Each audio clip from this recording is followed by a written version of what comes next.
Saludos amigos, les habla Wilmer Sanz. Como siempre, espero tengan el mejor día posible. Este es el video número 22 del curso Proyección de instalaciones eléctricas nivel 1, viviendas unifamiliares. Es el video final donde abordaremos lo concerniente a la elaboración de la memoria descriptiva sobre el proyecto de electricidad que hemos venido realizando. Comencemos.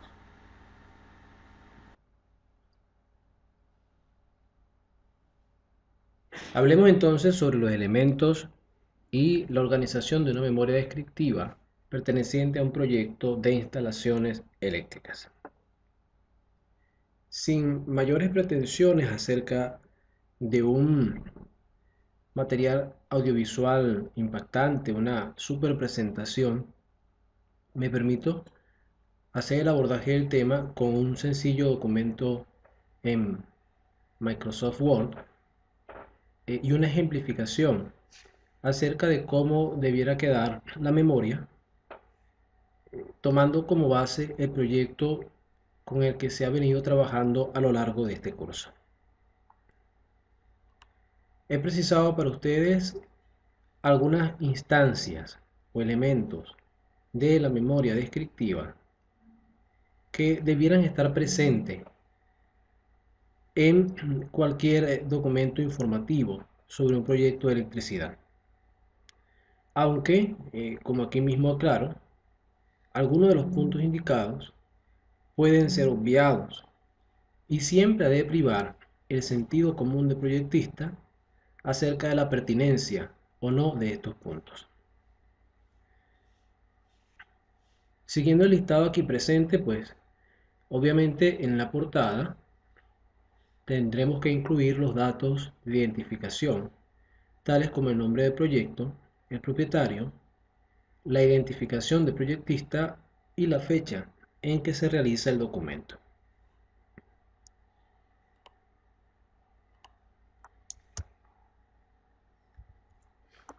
En el ejemplo que les traigo, pongamos una vista de una página. Aquí observamos pues la portada. La identificación del proyecto, se trata de instalaciones eléctricas de una vivienda unifamiliar. La indicación del propietario, cualquiera que éste sea. La del proyectista y la fecha. Después tengo yo una tabla de contenido completamente opcional que no está presente en el listado de los ítems que vamos a estudiar.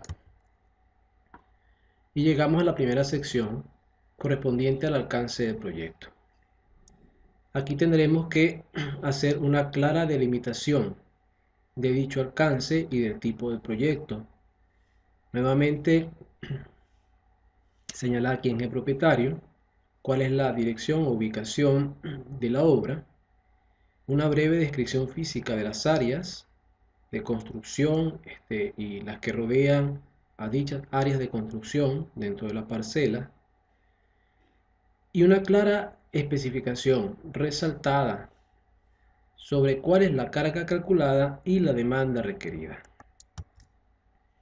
En el ejemplo que les traigo, dejo en todo caso marcado con X para que les sirva a modo de plantilla, la cual podrán editar, modificar los datos que deban ser actualizados conforme al proyecto que estén realizando.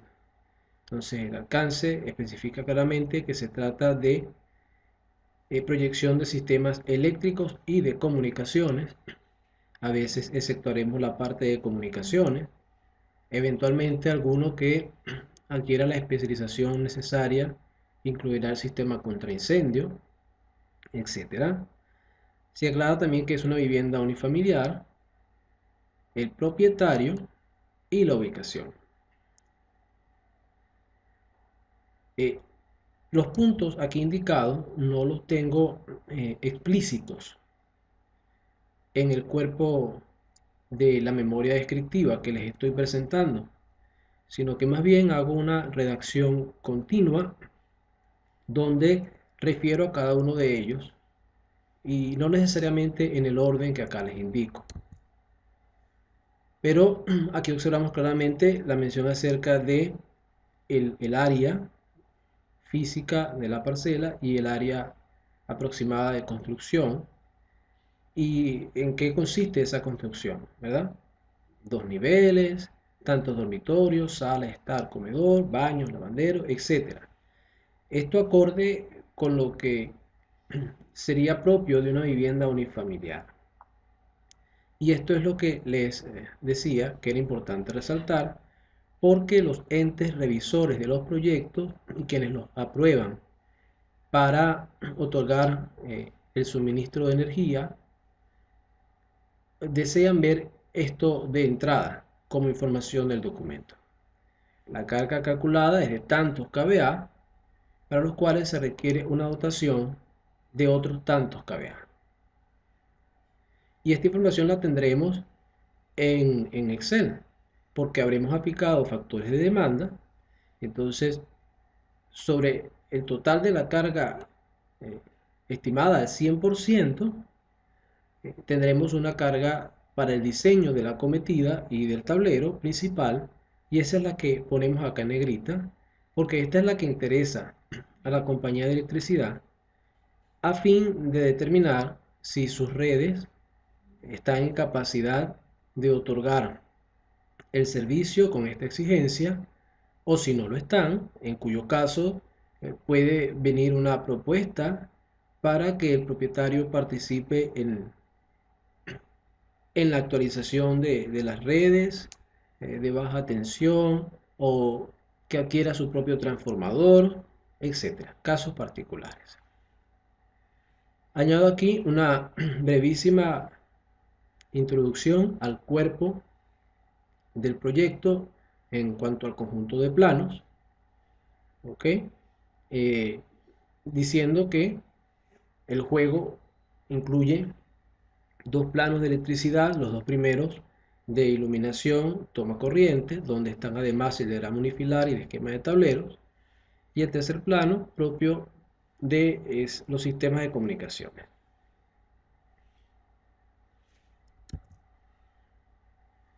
Luego, siguiendo una clara metodología top-down, la organización comienza a hacer referencia, la organización de la memoria, sobre los elementos eléctricos de mayor tamaño, de mayor volumen o generalidad, hasta llegar a los más detallados. Por eso, ordenadamente, inicio la descripción del trabajo hablando de la acometida en media tensión. Si se tratara de un proyecto mayor donde hay transformación, entonces en justicia habría que empezar por acá, por la acometida en media tensión, y después hablar de la transformación, y luego el secundario o las salidas en baja tensión del transformador. Este caso no incluye estos elementos, porque la vivienda unifamiliar, tal como la estamos diseñando y como se espera para una vivienda unifamiliar promedio, no cuenta con transformación independiente y por tanto no tiene una acometida en media tensión. Es por eso que salto como segundo punto a los criterios de diseño y especificaciones de construcción, que en el orden que está acá es el quinto, puesto que las salidas en baja tensión también son propias de un proyecto que incluye transformación. Entonces nos venimos del primario, hablamos del transformador propiamente dicho y de sus salidas en el secundario. Les queda de cualquier forma este esquema de presentación como una sugerencia de orden acerca de lo que deben empezar a tratar, a abordar en la memoria descriptiva, ¿okay? Con coherencia y sentido lógico. Entonces, el número de los puntos en este esquema no coincide con el ejemplo, pero es una adaptación natural. En los criterios de diseño, el proyectista es libre de indicar cuál es su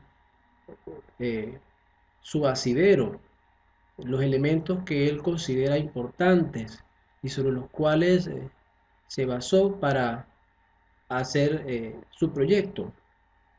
Yo les presento aquellos que hemos venido utilizando como soporte para el proyecto que se ha desarrollado a lo largo de este curso, a modo de ejemplo, y algunos que pueden o no estar presentes en la memoria descriptiva, una vez más, siguiendo el razonamiento lógico del proyectista.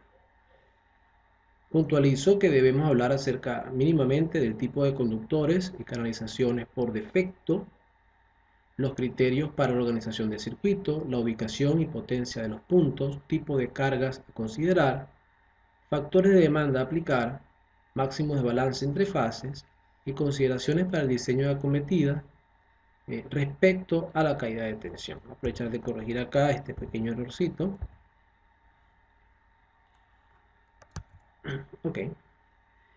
Y bueno, entonces, como criterios generales, aquí en el ejemplo que les traigo, puntualizo que para la elaboración de tableros eléctricos, tablas de carga, protecciones, tableros, etc., se tomarán en consideración las normas establecidas por la norma NFPA 70 NEC año 2017 y las normas técnicas de una empresa en particular. Esta empresa pudiera ser la que va a suministrar el fluido eléctrico a la edificación y pudiera cada empresa tener normas particulares distintas de otras, pero todas amparadas en criterios de seguridad para el diseño de proyectos y todo eso, ¿no? Si estas normas eh, no están a mano, no hay ninguna especificación seria acerca de equipos homologados o manera en que debe realizarse el proyecto, las instalaciones de parte de la empresa que va a suministrar el servicio, pues obviamos esta parte en la redacción aquí presente. Paso a hacer una breve indicación acerca del tablero principal y su ubicación, detrás de la puerta principal en planta baja, con una alimentación monofásica en 3 hilos, que permitirá una caída de tensión máxima del 2%. Hago una referencia específica a una sección del NEC 215.2, según la cual se admite un 3% máximo de caída de tensión, de manera que estamos siguiendo una sugerencia del NEC y siendo más rigurosos, de hecho. ¿Okay? Entonces, fíjense cómo aquí hablo de características como la caída de tensión, que en esta serie de puntos, en este listado de puntos está al final, y aquí lo menciono de inmediato al principio, solo por cómo se ha desarrollado la redacción. Indicaciones acerca de criterios para elección de protecciones, qué factores de demanda se van a considerar,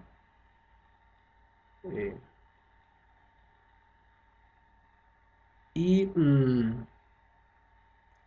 bueno, este factor de demanda proviene de un cálculo particular para este proyecto, ¿verdad? Y eso es lo que estoy diciendo. Pero obviamente podremos mencionar, y deberemos hacerlo, por aquí adelante está, todos los otros factores de demanda. Quizás pueda haber sido redundante en la redacción, ahorita voy a percatarme de eso, y si lo menciono varias veces, pues no está de más. Pero esto que está aquí escrito es porque para este proyecto hemos aplicado un factor de demanda particular, determinado para el caso específico de nuestro proyecto, ¿verdad? Dimensiones de circuito: se tomarán en cuenta estos criterios: capacidad térmica de los cables a instalar, máxima caída de tensión permitida en los circuitos de baja tensión y utilización de conductores con calibres normalizados. 100 voltampere para salida en techo, 60 para salida en pared, 180 voltampere por punto, desbalance inferior al 5% entre fases y un listado de factores de demanda a aplicar: 220.42 del NEC de la NFPA 70. Tendrá que hacer una adaptación conforme al Código Eléctrico Nacional en cada uno de sus países. no aplicación de factores de demanda sobre otras cargas distintas a las de iluminación y toma. La tabla 250-122 como guía para la elección de conductores de puesta a tierra y otros factores de demanda determinados sobre la base de estimaciones máximas en distintos horarios. Y esto es una aclaratoria de lo que está anticipado acá arriba respecto a un factor de demanda calculado, determinado y con un número específico muy propio para este proyecto. Luego hablo aquí acerca de especificaciones detalladas sobre instalación de tomacorriente y luminaria, especificaciones respecto a las tuberías. Esto pudo haber sido mucho más breve, pero en resumen, pues, por ejemplo, acá en cuanto a las tuberías, digo que por defecto serán galvanizadas tipo EMT o similar, ¿ok? De media pulgada. Cuando sean de plástico o PVC, eso será indicado, así como cualquier otro diámetro distinto a media pulgada. Aquí hablo de cajas y cajetines, ahorita me devuelvo, pero en cuanto a conductores, por ejemplo, digo que serán por defecto THW, unipolares 600 voltios, número 12, ¿ok? Con régimen de operación térmica de 75 grados centígrados. Abriendo un compás, diciendo por ejemplo que para las canalizaciones subterráneas puede utilizarse cable no THW sino TTU.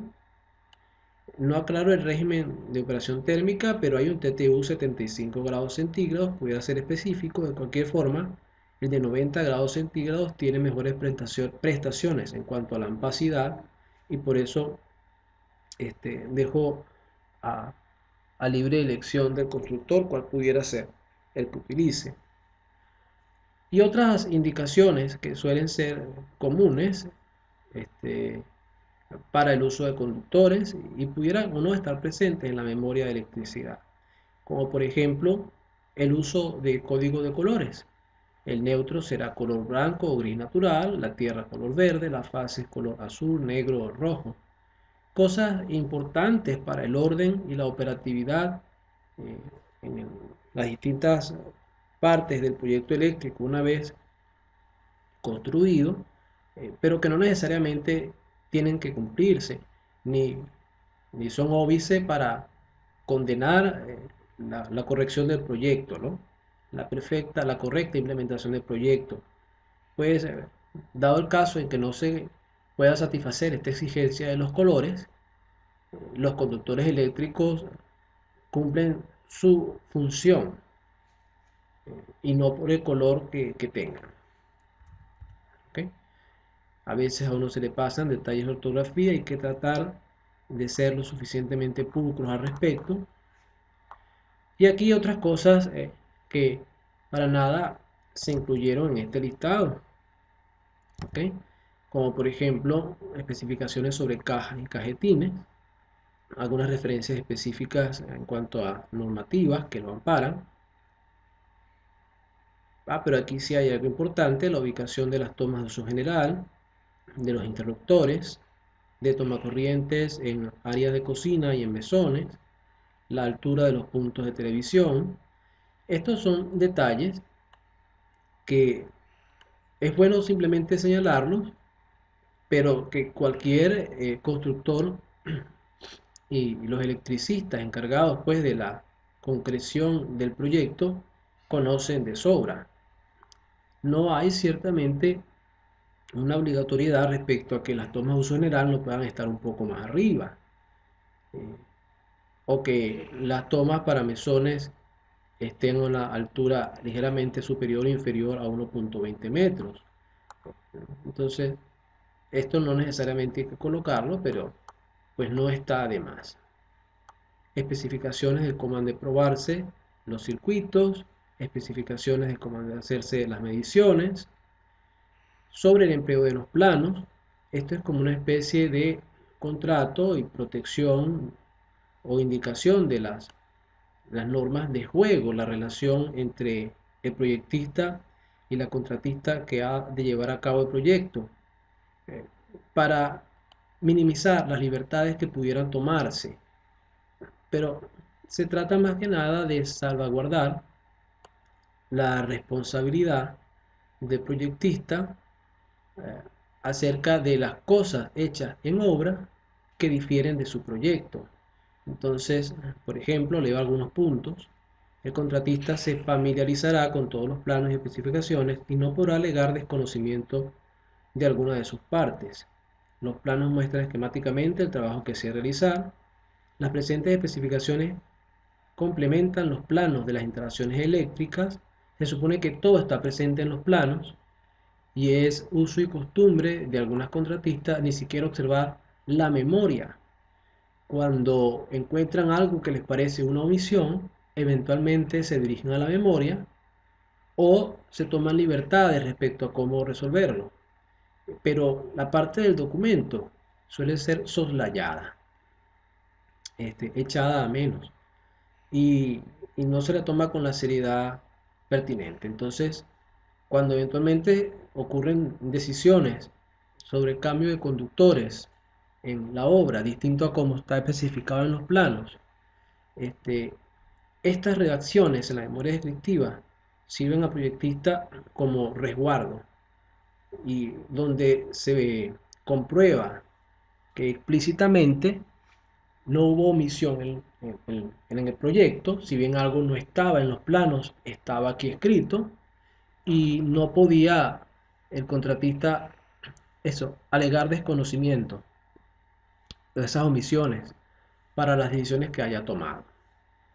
Yo he experimentado muchas de estas cosas. A veces uno especifica que se utilice claramente un conductor número 10 como mínimo y esa nota no la leen. Entonces utiliza conductores número 12 en locales comerciales y cosas así. Y eso trae consecuencias, pues, en cuanto al disparo de las protecciones, limitaciones en la carga a conectar, por criterios de economía asumidos arbitrariamente por el contratista o por el propietario, de manera inconsulta con el proyectista. Y bueno, aquí se establece pues ese tipo de cosas y las responsabilidades que ha de conllevar. Las dudas por errores y diferencias en los planes de electricidad por modificaciones en la arquitectura deberán consultarse al proyectista.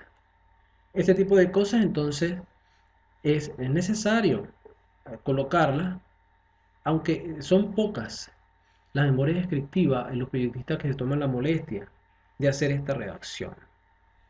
¿Y por qué eso? Bueno, la disciplina de ingeniería, las disciplinas de ingeniería están estereotipadas como muy propias de calculistas y los ingenieros no tenemos problemas en entregar y respaldar un proyecto con todos los cálculos y hacer nuestra aplicación en base a cálculos.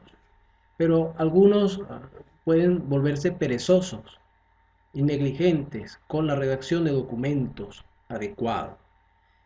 De hecho, no prestar la atención debida a la correcta redacción y a la ortografía, o toman una memoria y prácticamente ni la revisan, sino que la ponen igual para todos los proyectos y están pensando como muchos pues dicen en estas áreas que lo que está escrito es pura tontería, lo que importa son los cálculos y no le dan la relevancia que posee. Yo he sido testigo de cómo a veces se piensa también que poniendo en la memoria descriptiva muchos folios, un documento extenso, cual una monografía, un tomo completo, donde se descarga la teoría de circuitos y de canalizaciones de la literatura, aunque eso no tenga relevancia para su proyecto, se aseguran de que el ente revisor ni siquiera va a leer esa cantidad de información y eso va a facilitar la aprobación del proyecto, ¿no? Entonces hay que ser coherentes, íntegros y darle a la descripción el rango y el valor que posee. Continúa en este orden con la descripción de tableros, subtableros y circuitos. Y es aquí donde yo, por ejemplo, vacío la información de las hojas de cálculo. Aquí tomo lo que está en Excel, las hojas de cálculo, lo convierto en una imagen y lo inserto en el documento, tablero por tablero, y allí está incluida la manera en que se calculó su acometida y la forma en que se aplicó un factor de demanda indicado por el NC, en este caso de la NFPA 70. ¿Ok? Entonces aquí está la descripción que se habla en estos puntos de tableros y subtableros. Aquí estoy organizando primero los subtableros, una imagen por cada uno de ellos y el tablero principal. Bien. Además, para el tablero principal, donde se ha hecho uso de un factor de demanda calculado particularmente para el mismo, una tabla, la tabla que habíamos estudiado en su momento en Excel, donde se llega a la determinación del factor de demanda que se ha utilizado. Y esto, una tabla resumen de alimentadores y protecciones, también que se encontraba presente en Excel. Algunos podrán encontrar la manera de incrustar directamente la hoja de Excel en la memoria descriptiva o presentarán un documento en Microsoft Word separado y teniendo como apéndices las tablas impresas directamente en Microsoft Excel u otra hoja de cálculo de otro fabricante, Borland C, Cuprol, Lotus, alguna por el estilo. Necesario en nuestro proyecto es hablar de sistemas de comunicaciones.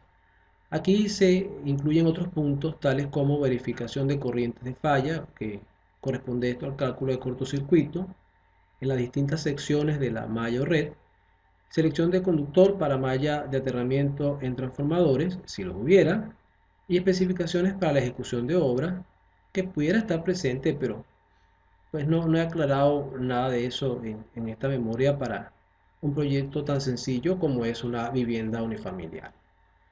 Este sí es el tipo de cosas que podemos utilizar de manera repetida, preparar bien para una memoria descriptiva y que es útil casi 100% en cualquier memoria descriptiva.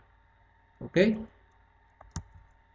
este caso, pues culminamos con una breve descripción de los sistemas de comunicaciones, indicando que tenemos un sistema de televisión, un sistema de telefonía, y si algo no se ha dicho en los planos, aquí se dice que las tuberías serán PVC, 3/4 de pulgada, tendrán adentro, en el caso del sistema de televisión, un cable coaxial con una impedancia característica de 75 ohms y se prevé una salida para antena en techo en un cajetín a prueba de intemperie, a prueba de lluvia. Se especifica el tipo de conductor para la telefonía TDI calibre número 24 y tubería de PVC de 3/4 de pulgada. Aquí se habla de 3 puntos internos, no estoy muy seguro. Seré más genérico. Los puntos internos, prolongación en los puntos internos mediante este tipo de cable. Y la cometida viene de la red de la compañía telefónica. Aquí una referencia a la compañía telefónica venezolana. Seamos más genéricos, más generales.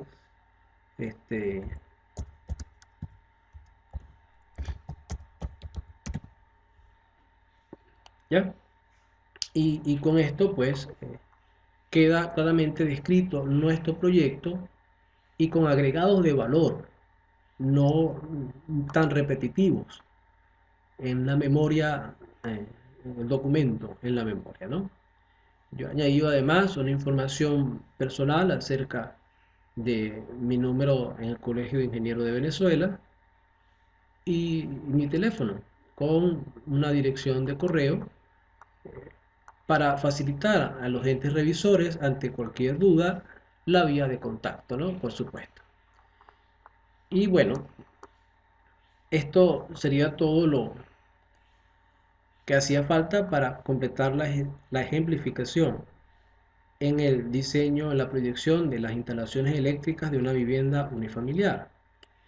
En las herramientas el material disponible para la cuarta semana de este curso, les añado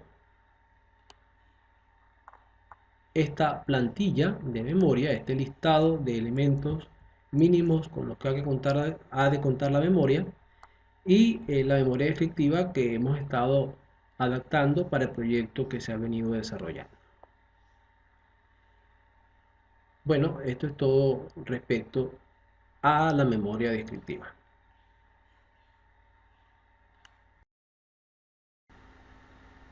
Y bien amigos, hemos llegado al final del curso.